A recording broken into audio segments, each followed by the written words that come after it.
Have you ever been so excited to write down a new goal and set it out, anticipating the day you'll finally reach it, only for you to kind of stagnate and it just sits there unachieved? You're not alone, because according to surveys, 80% of people who make New Year's resolutions have already failed them by the second week of February, and only 8% of people who actually set goals achieve them. That's why I dropped goal setting for a new method, which has changed everything for me, and I'll explore it in a 3-part framework in this video. And stick around to the end for a bonus tip on how to use both regular goal setting and this new method together for the best results. A few years back when I was 14, 15, 16, my mother, father, sister, and I would meet on our couch with a big old spiral-bound book, writing down our goals for every single month and discuss them and go around, starting with myself to my sister and then to our 2 parents, talking about our aspirations for life as a whole. I want to make X amount in this side hustle myself, but then things like the amount of subscribers were complete uncontrollables, and yet I was still constantly applying myself and enthusiastically saying, okay, you know what, this month I'll probably aim for, I want to gain 600 subscribers on this channel, not this one, another one, but I want to gain 600 subscribers. And my face would light up as I thought of the prospects of, okay, how am I going to do this? Not knowing that it's a complete uncontrollable, and even though I was doing all the right things, every time I didn't achieve that, I was always thinking to myself, what went wrong? I don't understand. How did you fall short of this?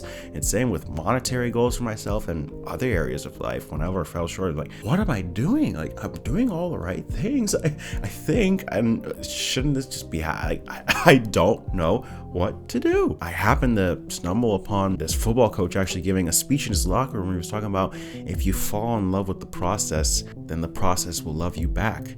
But you don't know when it's gonna love you back.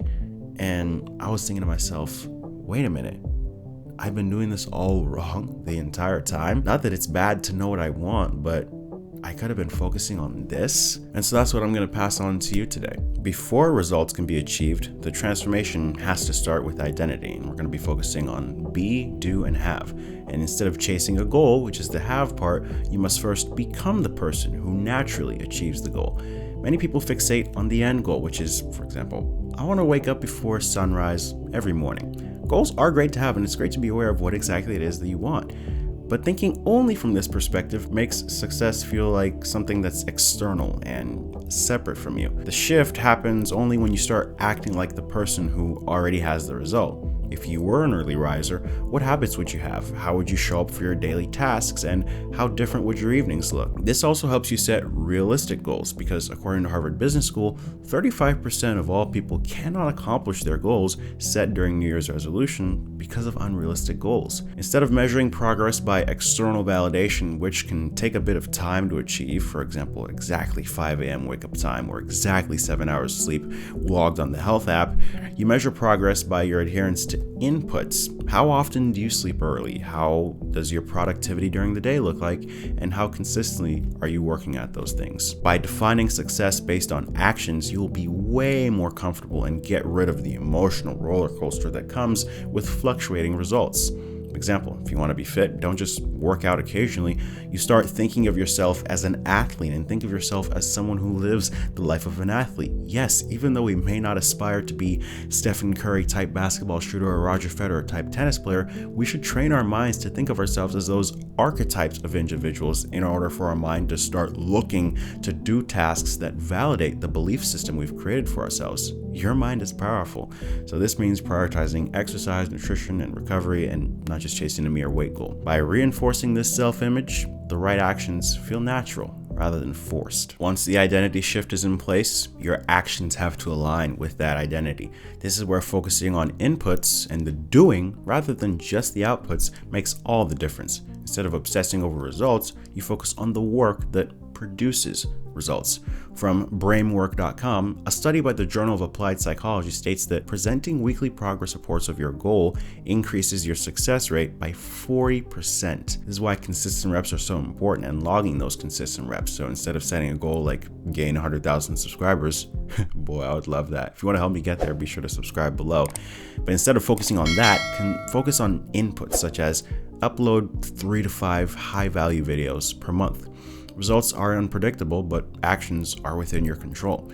and iterative improvement. The more you do, the more you refine your craft. And success never has been and never will be about perfection. It's always about constant refinement. Instead of worrying about making, again, using the creator example, the perfect video, shift your focus to making a video that's better, making a video that's always better than the one before it. This is how you build up feedback loops. You analyze what works, what doesn't, and you tweak accordingly. You want to go back to the sleep example, you say, okay, here I woke up at 6:30, okay, 6:25, oh, 6:15, 6:05, oh, now I woke up at 6:45, okay, what did I do in the evening before that ended up messing me up and costing me this many minutes? Okay, and then you build that up, and then you have a bunch of feedback, and then you can make more informed decisions, and you have a track record that's keeping you consistent, but that you're always improving. Lastly, momentum over motivation is so critical. Action breeds motivation, not the other way around. You may have waited in the past for motivation before taking action on something, and it's crucial to seek motivation, and you shouldn't forsake motivation at all. But in order to be a high performer, you have to act first, which then creates momentum, which then creates motivation. Once you start working, your brain shifts from resistance to flow. Small wins start to stack up and reinforce that habit. And this is why starting is always the hardest part, because once you're in motion, it's easier to keep going. And I have a video talking about why it's so hard to start something and how we can overcome that you can check out after this video up here. Once you become the person who consistently does the right habits, the results will come as a natural consequence. And ironically, by the time you reach your goal, you realize that the goal wasn't really the point of it all. It was the process, right? Isn't that why they say the journey is better than the destination? It's true. When you detach yourself from outcomes, you can fully commit yourself to the work and to the process. And many of us sometimes give up way too early just because we don't see instant results. But if your success is measured by showing up rather than just external numbers that are kind of far away, you stay in the game longer, and that's how success happens. Detachment does not mean you don't care about success. It just means you don't let short-term fluctuations dictate your emotions or actions. Traditional goal setting does create a cycle where you do feel incomplete until you achieve something, and then once you reach a goal, you set another, and that leads to perpetual dissatisfaction and a feeling of incompleteness, and none of us want that, right? You don't want that, and I certainly don't. But identity-based action means success is never external. It's never out there. It's already a part of who you are, and you're already walking that every day. The byproduct is that you keep winning because you build your own foundation for the long-term success that you're going to continue experiencing rather than just chasing temporary milestones. If your success is tied to becoming the person who does the things in order to have the results you want, then every day you show up is a win. And funny enough, people who think this way tend to achieve way bigger goals than even they thought in their own wildest dreams, because they don't sabotage themselves with unrealistic expectations or burnout or self-doubt. Be sure to comment below how Be, Do, Have has helped you in your own life achieve the things you've always wanted to achieve, or some of the takeaways and revelations you just got out of this video. Be sure to share those below and share the video with someone for whom you think would be helpful, and be sure to like it and subscribe. Focusing on the end result can be a very positive thing as well, and if you've done that for a while, then good for you. It's great to actually know what you want. Even just thinking about what you want puts you so far ahead of so many others, because a lot of times we don't, as the Bible says in Habakkuk 2:2, we don't write the vision and make it plain on tablets, right, that he may run who reads it.